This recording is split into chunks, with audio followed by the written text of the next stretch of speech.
mashqini boshlaymiz. Nafas mashqida 3 marta ikkala burun teshigi ochiq holatda, 3 marta bittadan burun teshigi bekik holatda bajaramiz. 4-4-4 nafas mashqi.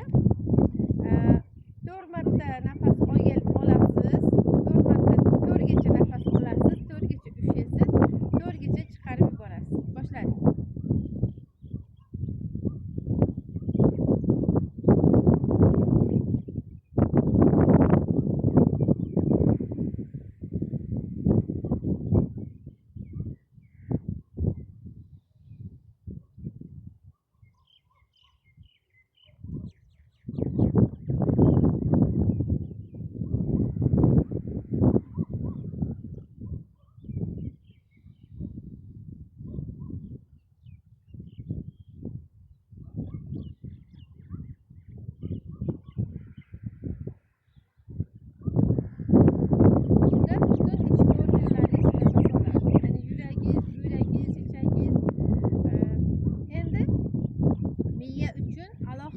Mashq bor, nafas mashqi bor, ya'ni miya 2,5 shardan iborat.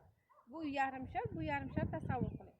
Bu yarim sharning teshigi, bu teshigingiz, burun teshigingiz. Bu yarim shardagi bu teshigingiz. O'ng tomonniki chap tomon, chap tomonniki o'ng tomon. Agar sizda xotira, diqqat, tafakkur, nutq bilan muammo bo'layotgan bo'lsa, bu tomonga havo berishingiz kerak. Ya'ni bundoq qilib nafas olishingiz kerak. Xuddi shu 4-4-4 mashqimizni takrorlashingiz kerak. 4 marta nafas olasiz, 4 gacha ushlab turasiz, 4 gacha chiqarib yuborasiz. Agar sizda emotsional tomondan muammo bo'layotgan bo'lsa, masalan, qo'rqish, jur'atsizlik, ko'p yig'lab yuborish yoki ko'p kulish yoki hech narsani his qilmaslik, umuman emotsiya bilan muammo bo'layotgan bo'lsa, sizga demak chap tomoningizga havo kerak bo'ladi. Siz mana bunday qilib nafas olishingiz kerak. Ya'ni bu teshikdan bu yoqqa ketadi havo.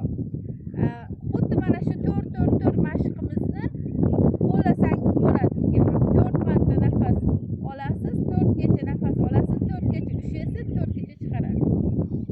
Bunaqa mashqlarni har kuni ertalab soat 5 gacha bo'lgan paytda, ya'ni bomdod namozidan keyin biz mana shunaqa toza havolarda bajaramiz. Agar sizda ham shunaqa muammo bo'lsa, bizga murojaat qilishingiz mumkin.